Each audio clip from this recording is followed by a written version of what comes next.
Morning, everybody. Welcome to Tahunga Canyon. Spectacular day for a drive this morning, and couldn't be happier to be here again.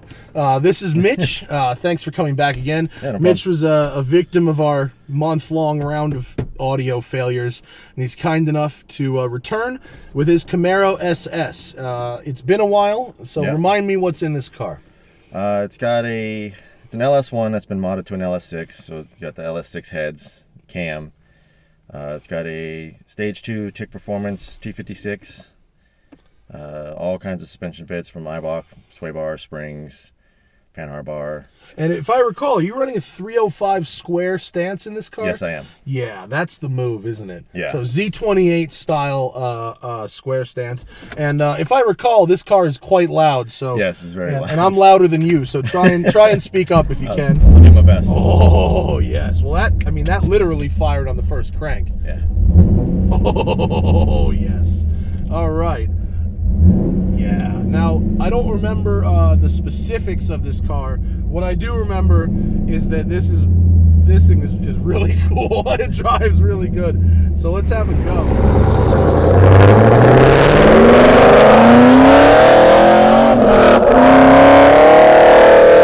Suspension, square, and for those of you unfamiliar with the term, square stance is when all four of your tires are the same size. And when you have a muscle car like a Camaro or a Mustang and you want to make it go around corners, square stance is the way to go. Yeah. It basically eliminates all your understeer. Yeah, pretty much. Listen to that. Yeah, you may have to speak up quite a bit. Good shifter feel.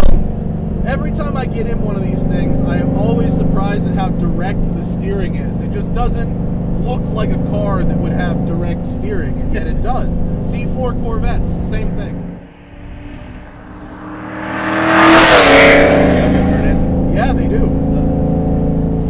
And so far, surprisingly few squeaks and rattles for an F-Body. Uh-oh, this dump truck isn't gonna... Will you pull off for me? What do you say? That looks like a pull-off. All right, well done. Yeah, buddy. So much courtesy in the canyons today. It's brilliant. So how much power do you think this thing makes? It's knocking at the door about 500 at the flywheel. 500 at the flywheel. Yeah. Okay, cool. Well, it feels strong. Yeah, this has actually got quite a bit of miles on it. How many miles are on this thing? 120K. Yeah. Motor's going to be coming out in the next month or two. I'm building a LSX 408. Oh, really? Have about 600 horse estimated. It's like a drug, isn't it? Yeah. I've gotten used to the 500 horsepower. I need more now. So I've talked a lot of shit on F-Bodies throughout the years, and some of it I think is warranted, others not so much. I think my gripes on interior quality, etc., are warranted. But as a platform for tuning, there are many options here. Yeah, there's a lot on the aftermarket you can do for these things. Like brake conversions, pretty much all the C6 brake kits will fit on this, C5 brake kits. Yeah. And these things are monsters in the standing mile and half mile. Yeah. You put a turbo on one of these things, and you're running like 175, 180 and a half. Because they're so aerodynamic, these cars. They're great for the big drag races, the half mile and the mile. To do one of those, you should. They're fun. They're much more fun than traditional quarter mile drag racing. Yeah. For sure. I'll probably go check it out once I have the new engine in. Turn off. Let's have a prayer. The braking is promising. What brakes do you have going on here? It's the front's converted to a C6 C51 brake kit. C6 C51. All right. The rears are stock, but it's got You probably have to speak up even louder because this car is louder than I remember it being. All right. And I hate to have you come back again. Hammer down. I don't mind doing this. It's like gives you a chance to come out here. I probably don't drive this far.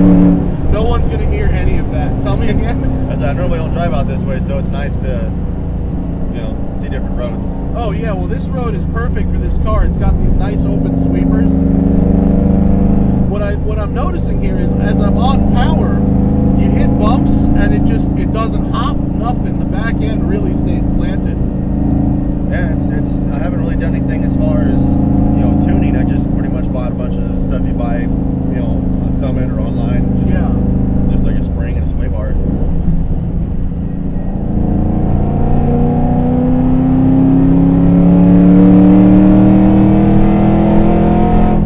Subtle, very subtle. Well, look, it rides really well.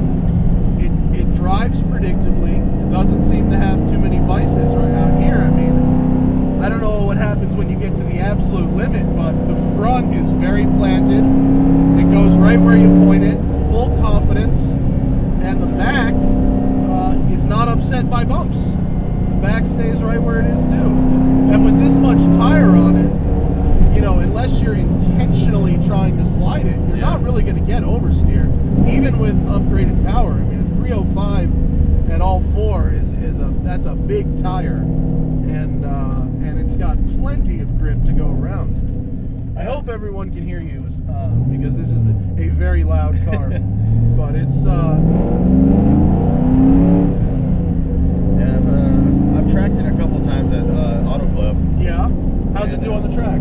I think it does pretty well. My best time was a 2:01.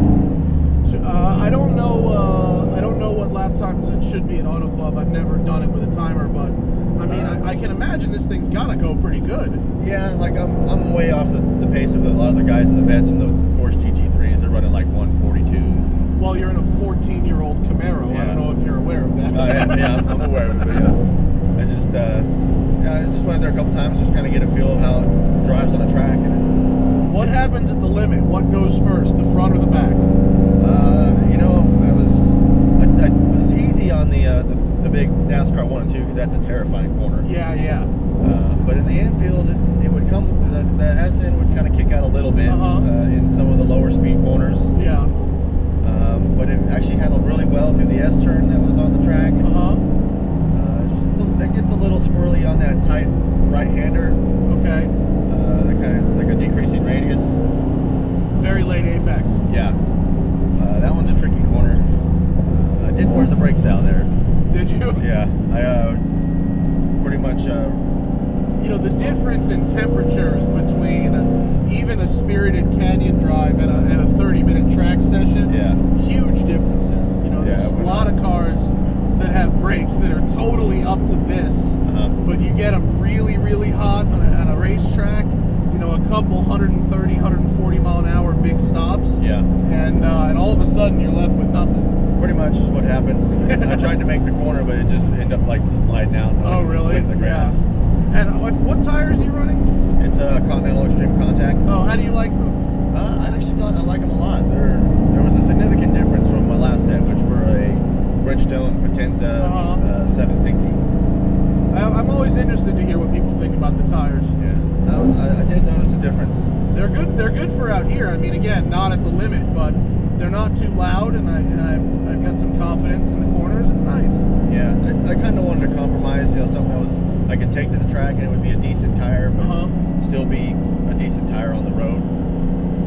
Yeah, a lot of the tires, like my Skyline has these R888s on them, which are very sticky. They came on the car. They're very sticky, but they're loud. Oh, really? It's just I don't love them. Whereas the Michelins are a little more well-rounded. These are not as loud either. I've noticed they've gotten a little noisier since I've been putting miles on them. Yeah. But still not bad. This car has a really good balance to it, though. It's predictable, and some cars you get in them and you go, I don't really know what's going to happen in this corner. This one's good. And did you have to modify the fender wells or anything to get the square stance, or it just works? It only rubs when you're at full lock. Full lock, yeah. But normal driving, you never hear it. Well, we made a U-turn back there and it didn't rub. Yeah, well, it's not rubbing on compression. Yeah, it doesn't make any actual noise. It just rubs on the plastic inner fender well. Okay. Just like barely brushes it.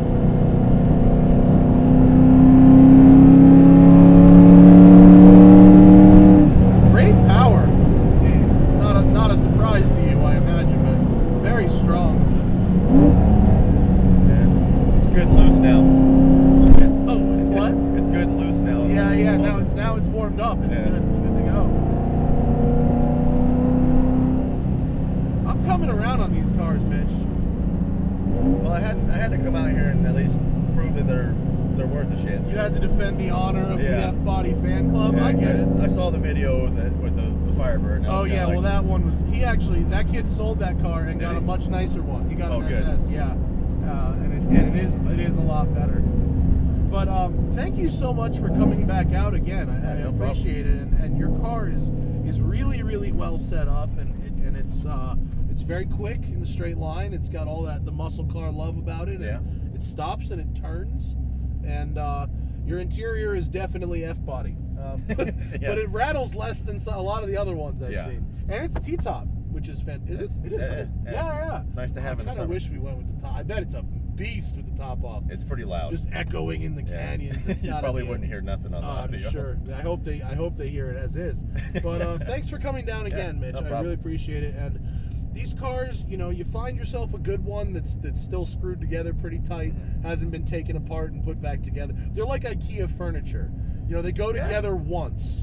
But if you start taking it apart and putting it back together a bunch of times, and that's where your rattles come from. Yep, absolutely. But this car is very well set up. So thank you for coming down. And F-Body guys, there are some good examples out there. I am a believer. And thank you for watching, and I'll see you next time.